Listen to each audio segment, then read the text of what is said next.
Hello and welcome to Get Decked, the video series where I make budget Magic the Gathering decks for your casual games night and to introduce friends and family members to the game. So here we are. This is the last of the Bloomburrow decks that I've put together for this little mini series. So we're going to dive on, look at that. It's a shame it's come to an end, but you know, all good things must come to an end. I have really had a lot of fun making these Bloomburrow decks. Yeah, we'll look at the last one, which is House of Mouse, which is white and red. So before we get into the deck list, let's remind ourselves of the rules of Get Decked. So these decks are 60 cards. They're designed for 1v1 games. We're only using Bloomburrow cards for this deck, mostly building with commons and uncommons, no cards that are more than $2 at time of recording, so it's nice and accessible and cheap to build. Limit ourselves to 12 different non-land cards for a good mix of variety and consistency. Strong themes and low to mid complexity, so it's just, it's red, white, weenie, go wide, pretty standard, which means any sort of new player or casual player can pick it up and play it and kind of have no problems with it. But just because it's a casual deck doesn't mean it's weak or bad. So let's take a look at the deck list. So we've got 27 creatures, which is a huge number, but it's red, white, go wide, aggro weenies. We've got 7 instants, 4 artifacts, and then 22 land. Mana curve off to the side there. I feel like justified in having only 22 land when we top off at 3, and we're mostly in mana value 1 and 2. But yeah, let's take a look at the deck and see what we're doing with all these teeny tiny mice.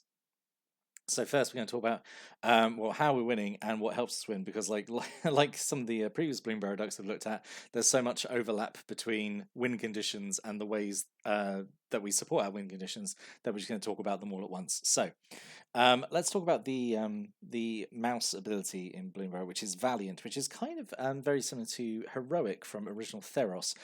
So Valiant basically means is you get this trigger of this ability whenever you target the creature with Valiant with a spell or ability.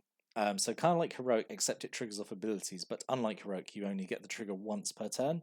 So kind of similar but different enough to play a bit differently. The main difference is with Heroic, you would normally stack up like a bunch of like cheap buff spells and like maybe have one big Heroic turn, whereas Valiant is they're kind of like smaller effects, but you can trigger them more reliably. So I think they're different enough to be interesting. So we've got 3 Seedglaive Mentor, so 1 a red and white for a 3/2 with Vigilance and Haste, and its Valiant ability is, so when it becomes the target of a spell or ability, for the first time each turn, it gets a +1/+1 counter, which is just, pretty nice, straightforward. Vigilance and Haste is a nice combination of keywords, so it can immediately swing the turn you play it, then sticks around to be a good blocker. Yeah, I like Seedglaive Mentor. We've got 4 Heartfire Heroes, so 1 red mana for 1/1. Its Valiant ability is like the Seedglaive Mentor, it gets a +1/+1 counter, and when it dies, it does damage equal to its power to each opponent. So nice way, potentially build it up, and if it does die somehow, then great, then it explodes and does a bunch of damage to your opponent, and maybe finish them off. And presents a real like no-win situation. Like, do you block the the big creature with the +1/+1 counter and kill it, and then it explodes and takes damage, or do you keep laying it through? So, really like Heartfire Hero. Really nice little 1-drop, I think. Another nice 1-drop is Flowerfoot Swordmaster. So 1 white mana for a 1/2. Has the Offspring ability for 2. So when you cast it, you can pay an additional 2 mana. And if you do, you make a 1/1 token copy of it. It brings its kid along. And its Valiant ability is whenever it becomes the target of a spell ability for the first time each turn, all mice you control get +1/+0 to land turn. So this is a really nice thing to actually do the Offspring for. So then you've got 2 instances of this ability out. So if you can target them both in a single turn, then that's great. Then you're giving your whole board like +2/+0 for very little investment. So yeah, also really like Flowerfoot Swordmaster. Also a very nice 1-drop, I think. And then for Manifold Mouse, this is the one that's doing, I think, a lot of the heavy lifting in the deck. So 1 red for a 1/2, again with the Offspring ability. At the beginning of combat on your turn, target mouse you control gets your choice of Double Strike or Trample on turn. So those are 2 really nice keywords to dish out for free. It's happening every turn, again for free. So it's a nice way to trigger the Valiant abilities of the other cards we've looked at. Which are then getting, their power boost in some ways, so they're then really going to appreciate having Double Strike or Trample. If you do the Offspring ability, so you've got 2 Manifold Mice doing this, then obviously you can give 1 creature Double Strike and Trample. You can give 2 different creatures the abilities, so then you get 2 Valiant abilities. Had to include 4 Manifold Mouse, I think. It's one of the key players in the deck, I think, to trigger those Valiant abilities and just make the mice way more dangerous in combat. We've got 4 Bravekin Duo, so 1 white mana for a 1/1, has just 1 and tap. Type creature gets +1/+1 to end a turn, activate only as a sorcery. That kind of hurts, that's at sorcery speed, but it doesn't require coloured mana. It is very cheap to do, is repeatable, so is just another reliable way that we can trigger Valiant abilities and do it. Yeah, just say not being able to do it instant speed kind of hurts. It can't be used as a combat trick, but I think the benefits you get from having a reliable Valiant trigger is pretty good. I think that outweighs the downsides of only being at sorcery speed. And then we've got 3 Thistledown players, 2 and a white for a 3/3. Whenever it attacks, you untap target on non-land permanent, which can, obviously be one of your things with a Valiant ability. So then it untaps, it's ready to block. Then maybe next turn, Valiant ability goes off, gives maybe your whole board like +1/+0 if it's the Flowerfoot, or gets a +1/+1 counter. Yeah, I really like Thistledown players actually. I think it's quite nice for only 3 mana. Right, and then we're going to have 2 Mabel Heir to Cragflame. So 1 a red and white for a 3/3. So other mice you control get +1/+1. And when Mabel Heir to Cragflame enters, you create Cragflame, a legendary colorless equipment artifact token with equipped creature gets +1/+1, has vigilance, trample, and haste, and equip 2. So Mabel's really good. Actually, really funny story. This is the second try I'm doing at recording this deck, because I put the deck list together like a couple of weeks ago when at time recording a couple of weeks ago, before when Bloomburrow previews were still going on, and prices for cards were still kind of all over the place, and Mabel was kind of like preview price was going really high. She was like a sort of like $10-15 card, and at time of recording, like Bloomburrow's only it's only just finished the preview scene, all the cards are available, like pre-releases I think of this weekend. So things have calmed down a little bit now, and she was not in my initial build of the deck, and I finished recording. I thought, oh yeah, Mabel, that could be a card that could be added into the deck, and I went and checked, and like she's actually like gone fairly cheap now. I thought, well, I can't now not have the deck, knowing that I've got to include Mabel in here, because I'll be absolutely crucified if I put this deck up here and I don't include Mabel in here. So yeah, she's in here just to give like a really useful anthem effect. Creates an equipment which gives a whole bunch of keyword abilities, and then you can switch around and trigger Valiant with that way by equipping it to the mice. Yeah, so really like Mabel in here, and obviously you could include more of her if you wanted to. If you wanted to obviously redraw her, because like I think she's good. I don't think she's. I like the Manifold Mouse more, just like for the way to repeatedly trigger Valiant abilities. But Mabel's obviously still good, just for like a general like anthem effect.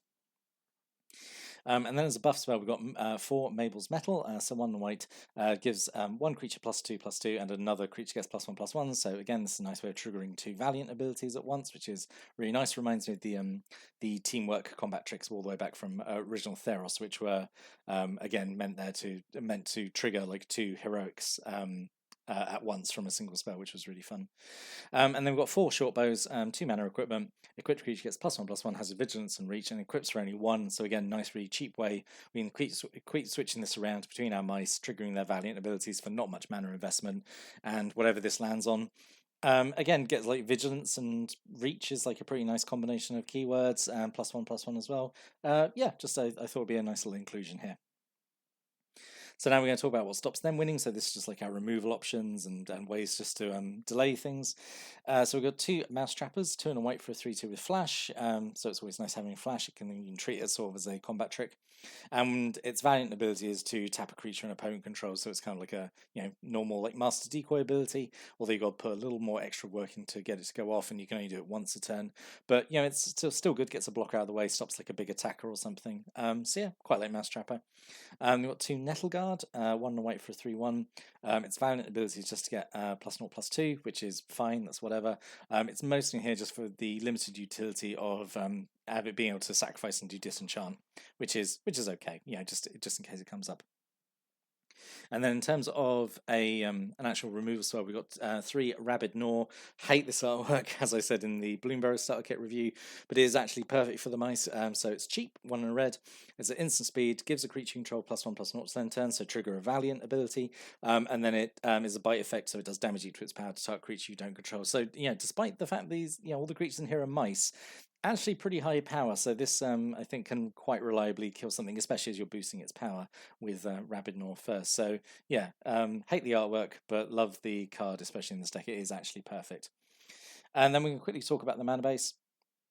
So we've got 3 Lupin Flower Village. It's the white version of these villages. Gives you colourless or white, which you're going to use then spend to cast a creature spell. You can spell 1 and white and tap and sacrifice it. You look at the top 6 cards of your library, reveal a bat, bird, mouse, or rabbit from amongst them, put it into hand, and the rest in the bottom of the library in random order. So hopefully you can use this to get Manifold Mouse or Mabel. And, just like digging 6 is fairly significant. But yeah, this is pretty good. You should be able to get something out of this. Obviously, get the mouse you need for the moment. And then 3 rock face villages. This is what I actually really like for this deck. So it's a village, so it gives you colours or red that you can use for creature spells.